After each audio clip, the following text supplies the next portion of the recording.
I would like to take this moment to speak about forgiveness in the heart.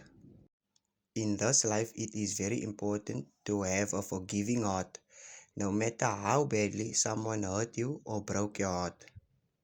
Yes, this is a practice after the damage is done, but remember and never forget that Jesus sees everything, and because you have an open, loving heart and refuse to close it to love your family and humans in general, Jesus will reward you with this and send people of your kind on your path most of your life.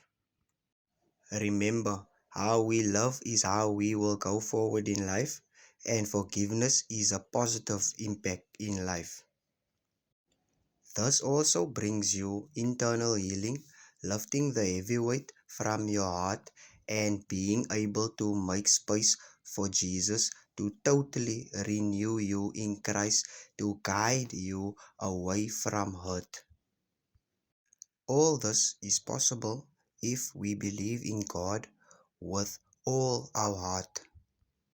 Remember, Jesus is the original owner of your heart, so believe that your Father will not let you get hurt again because He will see your open heart and forever reward you in love because Jesus is consistent. So let's practice forgiveness in the heart daily with Jesus. And I promise you that heavy weight on your heart and mind will be lifted very soon because Jesus is steadfast. I just want to encourage each and everyone to know that Jesus loves you dearly, truly.